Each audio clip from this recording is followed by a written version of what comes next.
Hi there, it's Marzena. This video is a special one, cause it's a collaboration with one and only doll Afterlife. Emilia and I have been talking about this one for a while, and we finally decided it's time. Since we started in July, which is a mental health awareness month, we decided to base our projects on mental disorders. So, if you think that you could be triggered by it, you have been warned. Anyway, let's get crazy and let's make Psychosis. Let's dive in. For our today's patient, I chose Spectra. Didn't care much about her translucent limbs, but I thought that her smileless expression will be the perfect canvas. Firstly, I cut off all of her hair as close to the scalp as possible. Then I soaked the head in freshly boiled water for about 1 minute, and after that I separated it from the body. I cleaned the inside of the head from the remaining hair plugs and old glue. When the head was nice and bald, I removed the factory face with 100% acetone. And with that, the head was ready for the shrinking. Original head was 3 cm wide and 4.5 cm high. Let's see how much smaller can we make it. If you're interested in this process, check out my head shrinking tutorial.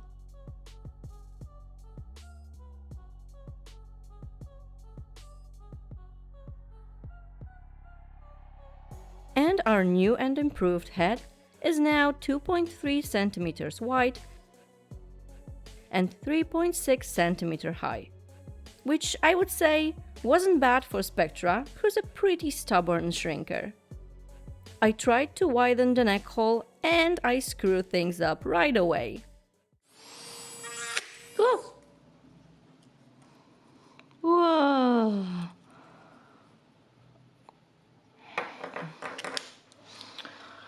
Bo to nie ta końcówka. No ładnie. No what the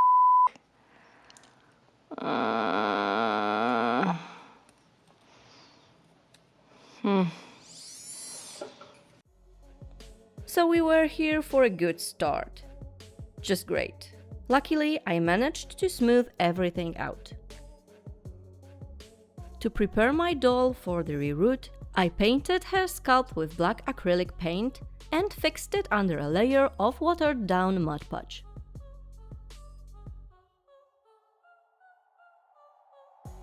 Later on, my concept for this doll changed, so I removed a big spot of paint from the back of her head.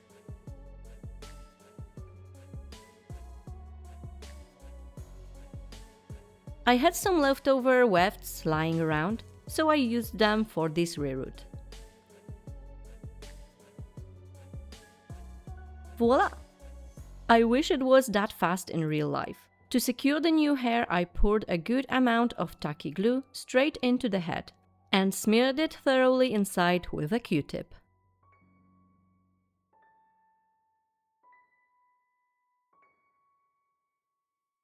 After a few days of curing, it was time to reconnect our head with the body. So I trimmed down the neck peg, slimmed down the neck, and heated up the head with a hairdryer. When our girl was finally whole again, I turned her into a cozy burrito. Before I could start the face up, some face modifications were needed. Firstly, I opened her mouth just a little bit. Then I curved into her cheeks and made 3 little grooves on each side of her face. And it was time for the epoxy. I mixed the clay 1:1 and started sculpting. I wanted to create 2 demonic hands clutching her face, forcing her to look at something against her will. So I tried to create some stretched skin in spots where the demonic fingers will be placed later. People with psychosis often feel pressured by some demonic energy to do things against their will, so that's what I wanted to portray here. I made 3 tiny dimples in the forehead and turned them into eye sockets. Added tiny clay eyeballs and eyelids.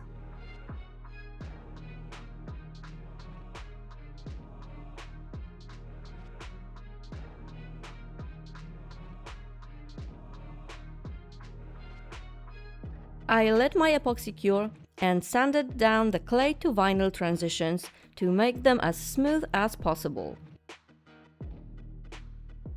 With the face ready, I drilled the hole in the back of the head. I wanted to create a tentacle-like stem coming out of her head, with a big eyeball at the end, watching her. People with psychosis often have a crippling feeling of being watched. And our girl has it too. But all the eyes that she feels on herself are coming from her own imagination, her own mind, so she can't escape them. In this phase of the project, I wanted to sculpt only the base of the tentacle. I really didn't plan for it to look like a male organ. Well, don't trust your lying eyes. It's not what you think it is. I added few tiny eyeballs to our base and let it cure overnight. After that, I sanded it one more time, and let's not look at the giant willy at the back of her head. Time for some primer. I used the Vallejo Hobby paint in white and 3 layers of Mr. Super Clear UV Cat matte varnish. And with that, the doll was finally ready for the face-up. Some smartass once told me that it's called makeup, not face-up. Well, as a former special effect makeup artist, I know what makeup is, and what I'm doing here is called a face-up, because I am redrawing the entire face. It may be a new term for people new to doll customization, but for people familiar with the hobby, it doesn't raise any eyebrows. I used soft pastels to blush the face and to give her some more dimension. I wanted her to be sickly pale, but grayscale looked a bit too boring. I like colorful blushings, even on my creepy dolls, so I experimented a lot with the color scheme here.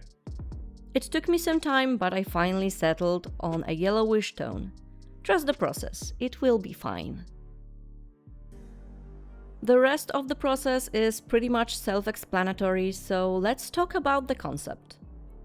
Psychosis is a terrifying state of mind when people lose their ability to distinguish between what's real and what's not, while experiencing symptoms like hallucinations and delusions. It's not a mental disorder per se, it's more like a symptom in itself, and can be caused by conditions like schizophrenia, depression, substance abuse, or other medical issues. Making a psychosis project was on my mind for some time now, and this is why I suggested this collab theme in the first place. But then I felt intimidated by my design. I wanted this girl to be haunted by some sort of demon. Because hearing voices and seeing/believing in demons is a common symptom of psychosis. I am still learning how to sculpt, and sculpting the entire creature felt intimidating. I felt humbled and didn't really believe in my sculpting skills. I even prepared the second option, depression. Even though Emilia also chose that one, we both didn't mind making the same disorder, cause we knew that our designs will be completely different. But I also didn't have faith in myself with that one, so I decided to make the primary one and try my hands on sculpting a monster. You won't learn if you won't try, right? You sculpted so many things, you may say. Why the heck are you still so anxious about your skills? Well, it's this tiny perfectionist inside of me when it comes to crafting. I have those crazy big ideas, and since I don't like copying or repeating even after myself, I don't want to waste those cool designs by giving you a crappy end result. And notice that I am praising myself here. That doesn't happen often.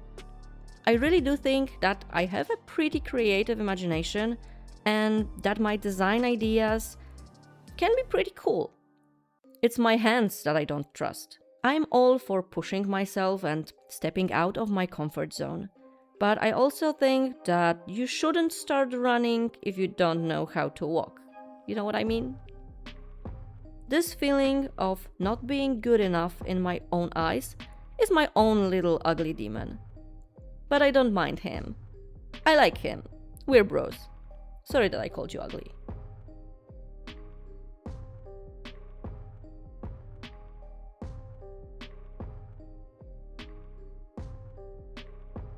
Because the transitions on her forehead were still a bit too visible, I put a thin layer of UV resin on those areas and cured it under an UV lamp.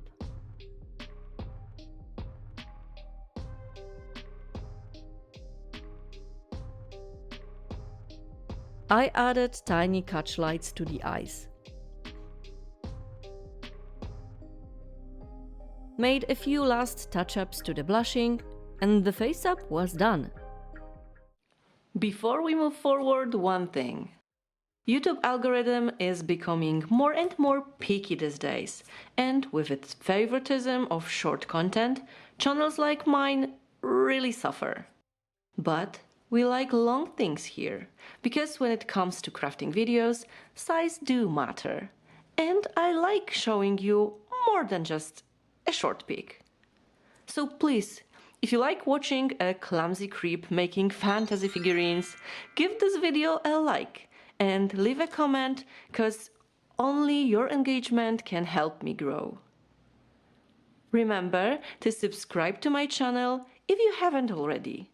And if you're watching from your phone, you can now give this video a hype to show YouTube that my content is worth watching. Thank you so much for your support, and now let's go back to the doll. I really like this face. I am glad that I added more colors instead of sticking to the grayscale. And here's the comparison with original Spectra. Head shrinking for the win. I covered the new face and hair with a protective wrap, and it was time to play with her body. The best way to turn a stiff doll pose into something more dynamic is to twist the torso and bend the spine a little bit. So I cut out the upper part of my doll's stomach to do just that. It was supposed to be a pretty simple pose, so I didn't have to cut off any of her legs. I just had to curve a little bit into her groin area to widen the hip joint's mobility. Did the same with her knee, though her left arm had to go completely. I removed the bulbous parts of the armpits and sanded down her left shoulder and her left boob. Then I smoothed out all the rough edges, sanded down the plastic panties, and all the plastic seam lines. After that, I gave each piece a good sanding treatment, using sanding sponges and files. I wiped all the dust away, and it was time to put those parts together again. Well, most of them. I put a good amount of hot glue into my doll's pelvis and sunk a twisted piece of wire into the glue. To speed up the cooling process, I dabbed the surface of the glue with a wet Q-tip. I squeezed a piece of aluminium foil into the chest cavity and filled the rest of the space with hot glue. Then I could reconnect both torso pieces. I strengthened the connection with more aluminium foil and more hot glue. Cold water on my fingertips helped me control the glue and hasten the cooling process. When her stomach part was done, I could glue the legs in place with super glue. The bigger gaps I filled with hot glue. Time for some sculpting. Epoxy Sculpt is my go-to clay when working on dolls. I can't believe I hated this material when I worked with it for the first time. I sculpt the bodies in phases. Here, the first phase was to sculpt the stomach and pelvis area along with the buttocks.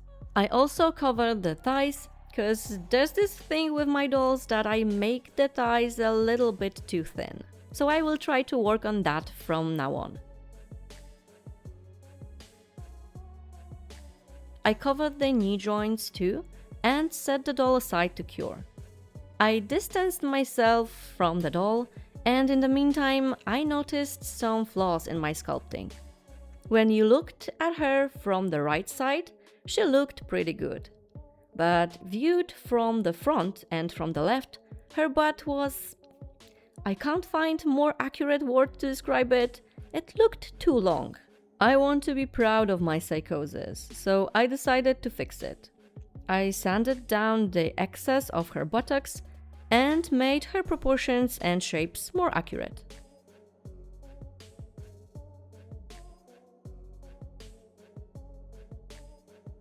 I could then give my already sculpted parts a good sanding.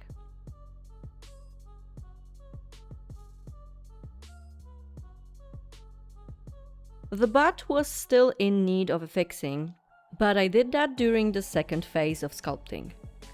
I glued the arms in the final pose and drilled the hole for the wire connection in the left shoulder and left arm.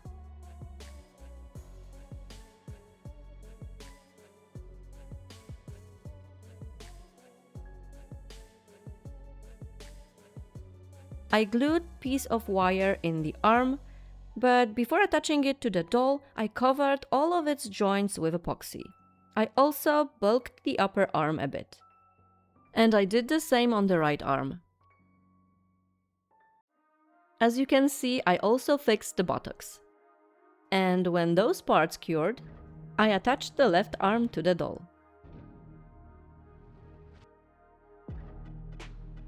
I covered the connection with more epoxy sculpt, and I sculpted all the anatomical parts like armpit and shoulder blades.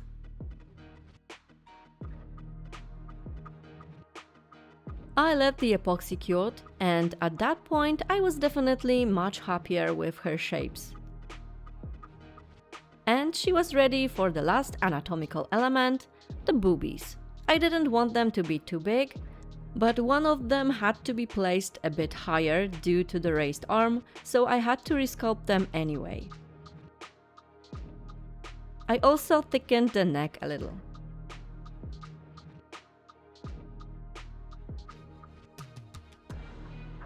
I was quite happy with her so far. And the body was done, right? Right? No. There was still a lot to do.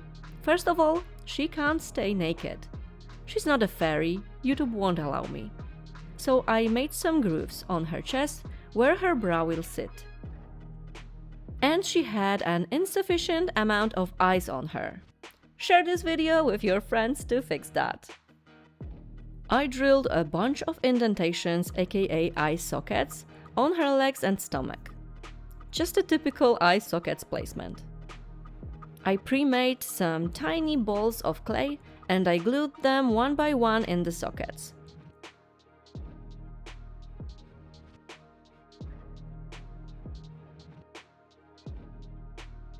As you can see, not all holes became eyes. Some I drilled for the wires that will connect our girl with her demon. Cause just like with her head tentacle, I wanted it to be obvious that the demon is coming from her and is not a completely separate being. I mixed some more epoxy and sculpted eyelids on each of our additional eyes.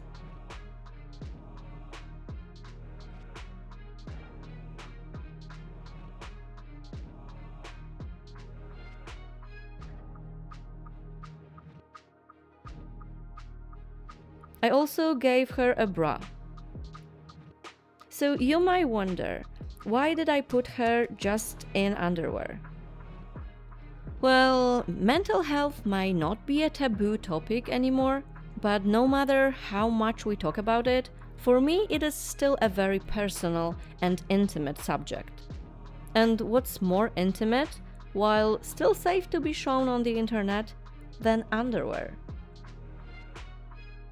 She may not be naked, but she's still exposed and still vulnerable. It's a metaphor, let's say.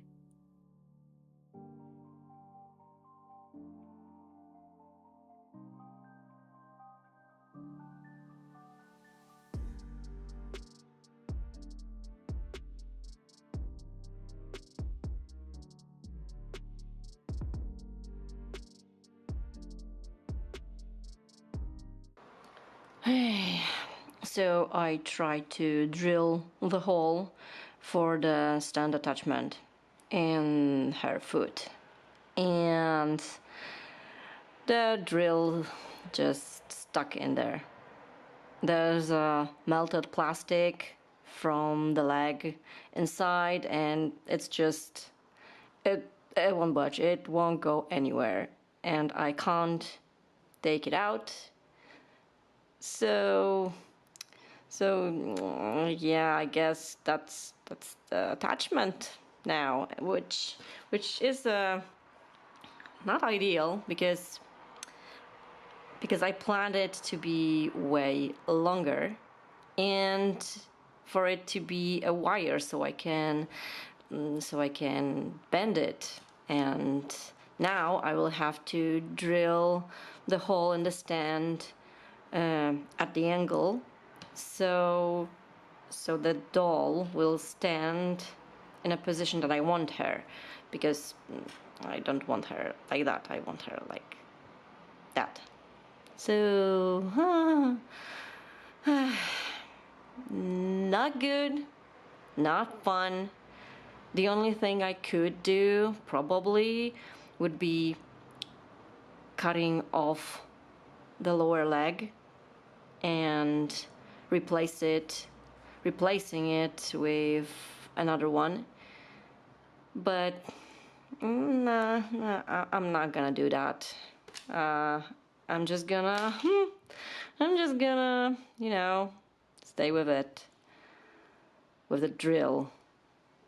Great. So, that was fun. Anyway, let's move on. I took a long piece of a thin wire, bent it and twisted it, creating an easily bendable rod. I made 8 of them and glued them in the remaining holes in my doll's body.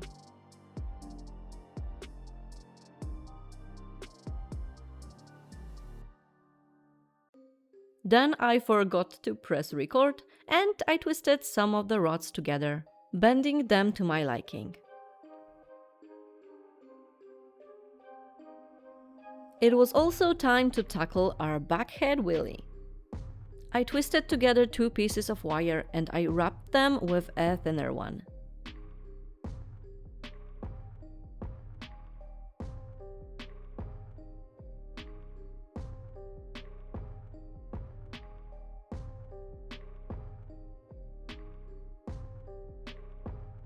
I bent them properly and glued the thing in place.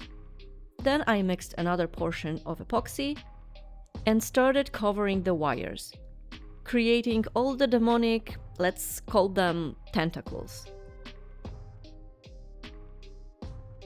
The one on the shoulder and the one on the right leg were supposed to be the connecting ones, and the left leg one I turned into another watching eye. But it looked ridiculous. This project must be some Freud's wet dream, cause the placement looked somehow highly inappropriate. What is wrong with me?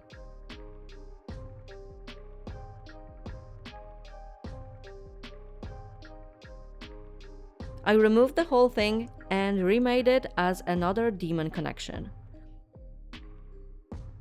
but placed more on the hip than thigh.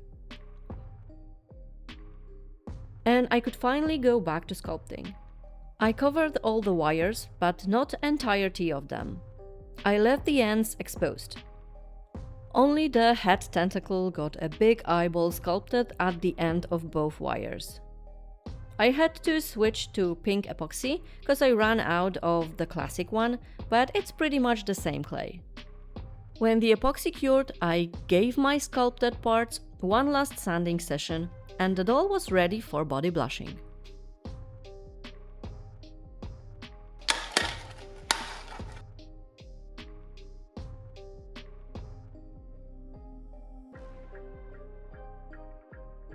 I used to hate this part, but I've learned to enjoy it. Just like many steps of the project, this is definitely a trust the process part. The blushing looks hideous for definitely way too long. But there's always this one layer with which everything starts coming together.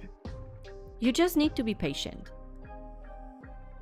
For me, freckles do just that. I draw freckles and suddenly everything looks better. When I was happy with the skin, I painted the underwear with creamy white acrylic. I wanted to shade it with blues, but it stand out too much, so ultimately I used browns.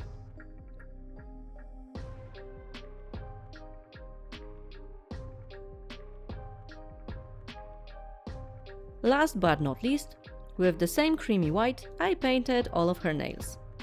The blushing was done, but still not the whole body. There was still one element to make. Since she kinda reminds me of my old Dark Valentine's doll, I wanted to give her a white shirt. It will add a little bit of flow to the silhouette. I decided to use cold porcelain clay, cause it cures semi-translucent, to some degree at least.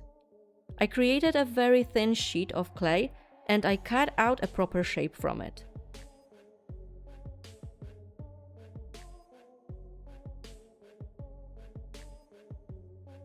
I was eyeballing it without any patterns, hoping for the best.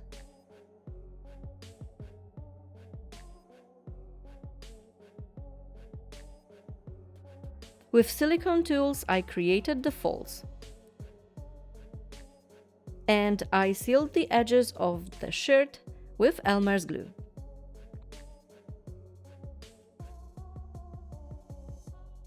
I added the sleeves and teeny tiny gemstones as buttons. This clay has a little shrinkage while drying, so I was a bit nervous, but it ended up pretty great. I added a smidge of shading with pastels, but not too much to not lose the translucency completely. I also painted the buttons white and sprayed everything with varnish. After that, I could finally remove the protective wrap, glue the head in place, and fix the blushing on the neck.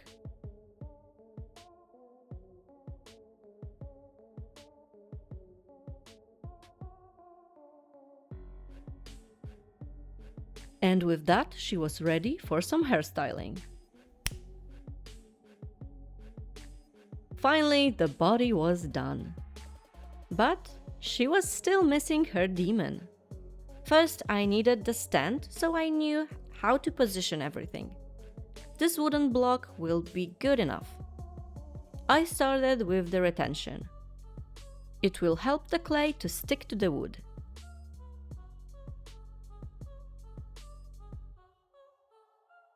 I used my black epoxy because I just dislike it the most. It's just so messy. Anyway, I covered the stand with the clay and I created the pavement.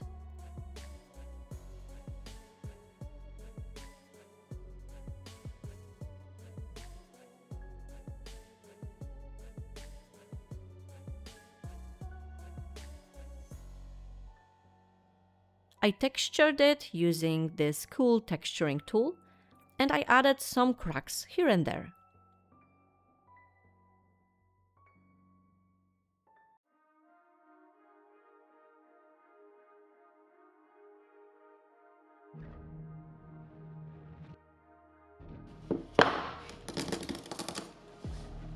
When the epoxy cured, I painted the wood black.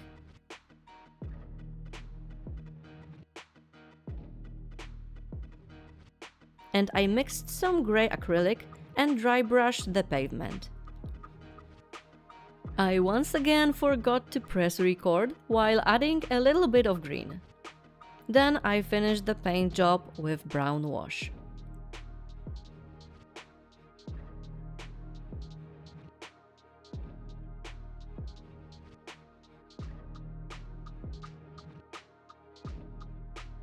To prevent the figurine from scratching my shelves, I glued a thin sheet of EVA foam to the bottom.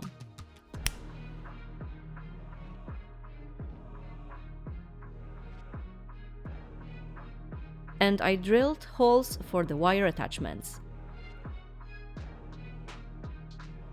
And with that, the stand was done. It's demon time, which means fun but scary part. Let's start with hands, cause they are pretty important and I need 3 of them. I made a wire skeleton by twisting very thin wire and bending it into a hand shape.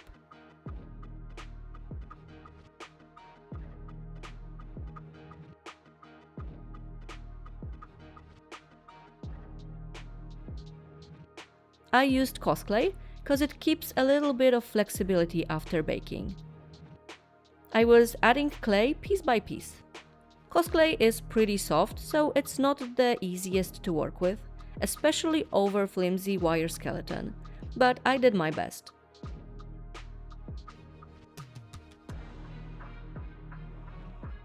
I was slowly shaping the palm and fingers, adding knuckles, joints, and visible tendons. It was supposed to be a demonic hand, a claw, so it didn't have to be too accurate nor pretty, luckily.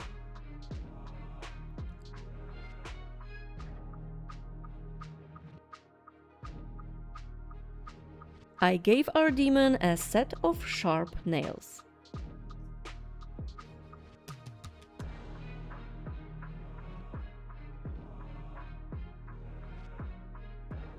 And some wrinkles. 1 hand done, 2 to go.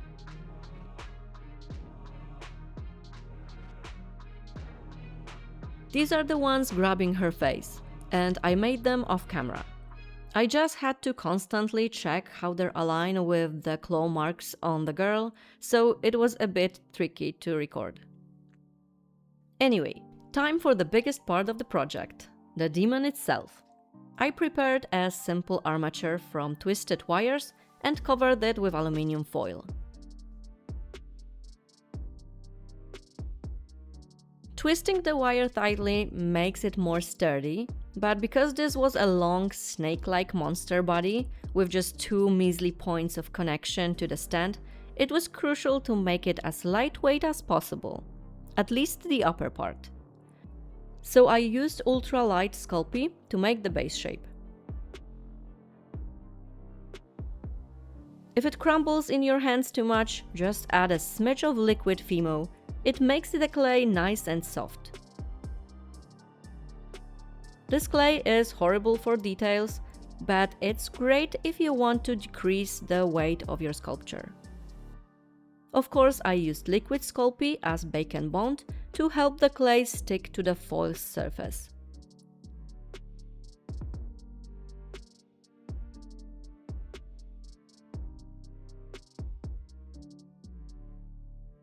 And this was our base after baking. I also added all the additional wires for the arms and tentacles. I should have done it before the foil and clay, but oopsie. To make the actual sculpture, I used mainly Super Sculpey clay, but I also used cosplay for some elements, like for example the hands.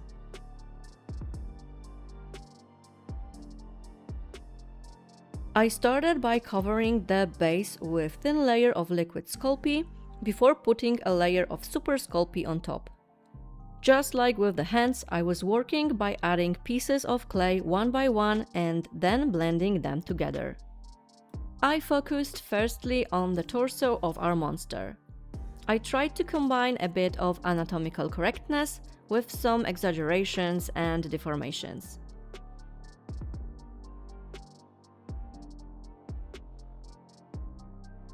I enjoyed this process very much. It was fun and it felt very liberating. I was just going with the flow. Even my fears about not being good enough to sculpt a cool-looking monster vanished, because it was such an entertaining activity.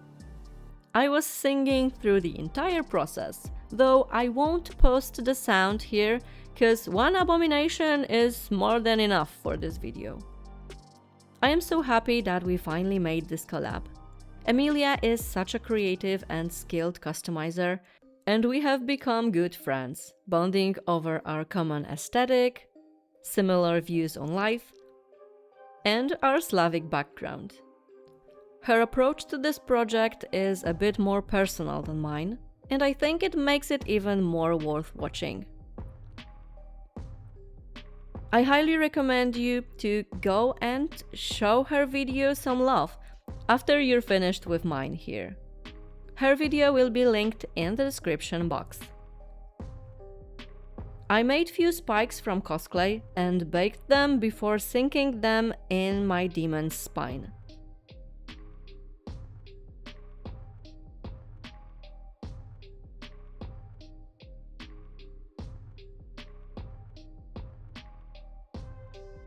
Though it made him look a bit more like a sea monster, and the spikes felt out of place, so I removed them and made the row of eyes there instead.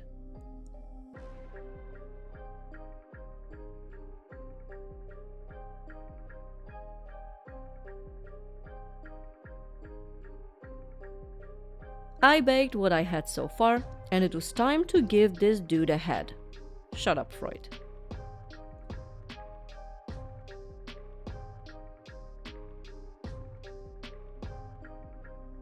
I might have been freestyling with the body, but for the head I fell in love with this design, made by Vlad Genelli. This little fella just stole my heart. So the head will be inspired by this drawing. I made the base from the ultralight clay, baked it and covered it with liquid and super sculpey. I like the idea of blind eyeless head, in contrast to so many eyes placed on the body. It's like the sense of vision is there, but it's twisted and coming from the wrong places. I feel it suits Psychosis pretty well.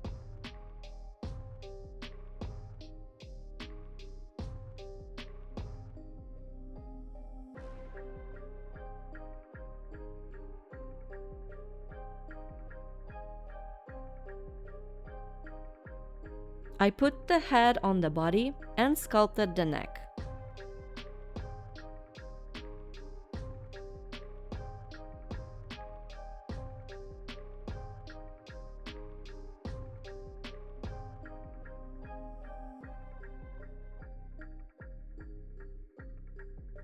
It looked pretty decent.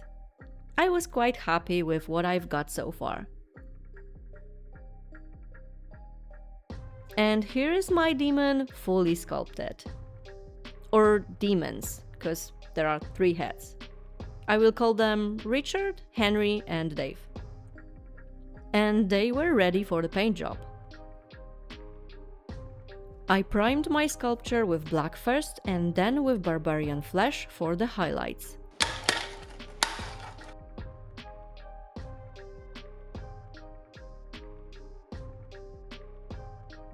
With an airbrush, I painted the shadows with this burgundy color, and I mixed some fleshy and greenish paints for the highlighted parts. There's a saying among special effect makeup artists that you can fix the bad sculpting with good paint job, but you can also destroy good sculpting with bad paint job. So the moral is, this was the crucial part of this project. No pressure. When the base colors were done, I grabbed my brushes. First, I painted insides of the mouths and the tongue.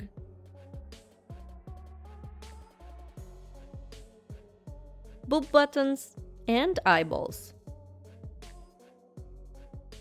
For the skin, I used glazing technique that I've learned from miniature painters, where more or less. I didn't care much for blending my paints perfectly. I just put patches of paint in short brush strokes, zombie flesh in the highlighted areas, and mocha skin in the shadows. So I didn't really use glaze per se, but I used this ink wash instead to work as one. It blended the colors nicely and didn't cover them completely due to its transparency. I really like the fleshy and gory effect. I painted the teeth with creamy acrylic and brushed on some brown wash.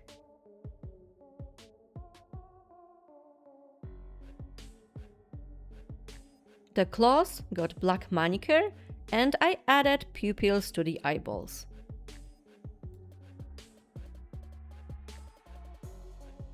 The finishing touches and my dudes were ready for a layer of MSC varnish and a little bit of pastel shading.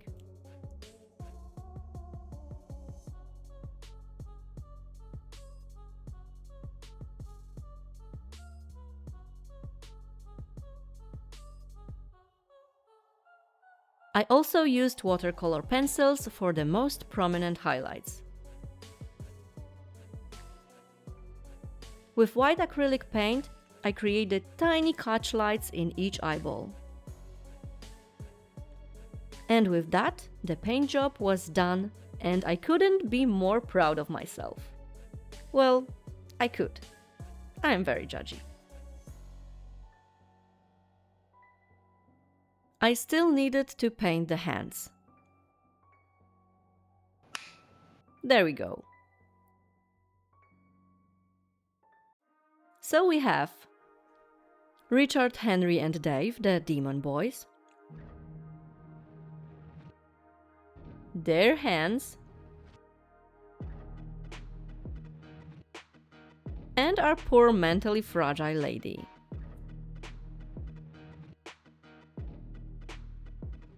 And of course, the stand. I glued everything together and I was pleasantly surprised that it all aligned perfectly. As you can see, I made the connections from wire and hot glue.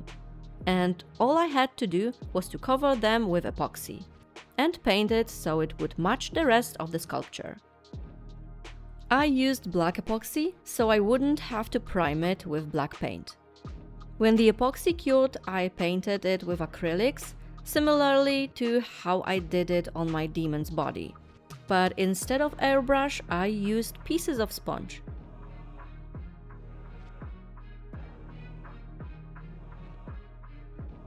To add a bit of wetness to some elements, I covered them with Liquitex gloss varnish. I glossed my doll's lips, all the eyeballs, her nails, and the entire demon's body. To make this very simple stand a little bit more detailed, I glued few grass tufts here and there. And last but not least, I added some UV resin to the tongue and let it drip while curing to create nasty strings of saliva. With that, my Psychosis project was done. I want to say that despite my jokey jokes here and there, mental disorders are extremely serious topic. I just approached it from a bit more creative perspective, when even the most serious things can be surprisingly inspiring. And psychosis is such a horrific yet interesting condition. I am very happy that I made this collaboration with Doll Afterlife. We both enjoyed our project so much. Collabs can be a bit overwhelming sometimes, with fixed topic and deadlines, but we truly had fun with our concepts, despite their dark nature. Crafting process can really release a lot of endorphins. This project might be really one of my favorites that I've made. So many things could go wrong, yet somehow everything turned out pretty great. I am extremely happy with my figurine, and I hope to sculpt more monsters in the future. Alongside some pretty ladies, of course. Would you like to see me try my hands on more creature sculpting? What do you think? Do you think that I managed to properly portray the traumatic state of psychosis in this piece? Tell me your thoughts in the comments. And remember to like and subscribe if you enjoyed this video. Check the description box for all the links to my social media and support pages, and of course, go and watch Emilia's Depression. I know I will. That's all for today. Thank you guys for watching, and see you soon!